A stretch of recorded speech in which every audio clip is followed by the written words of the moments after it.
Syederalun Kabupaten Biren kembali menambah deretan fasilitas kesehatan dengan diresmikannya Rumah Sakit Umum atau RSU Telaga Bunda II tipe C di Cotgapu. Peresmian dilakukan langsung oleh Bupati Biren Haji Muklis ST, disaksikan unsur Forkopimda, tokoh ulama Tengku Haji Nur Zahari, anggota DPRA DPRK, Rektor Perguruan Tinggi, serta jajaran Dinas Kesehatan setempat pada Minggu 6 April 2025.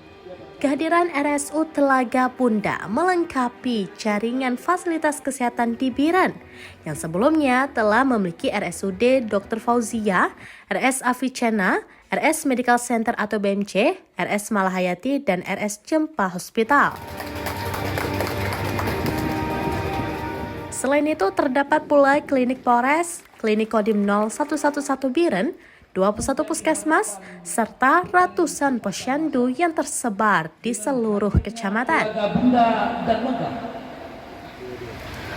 Semoga Biren sehat, sejahtera, dan semakin jaya. Ketua Yayasan Telaga Bunda, Nurdin Abdullah, menjelaskan bahwa pembangunan rumah sakit ini dimulai sejak tahun 2018 dengan konstruksi 6 lantai.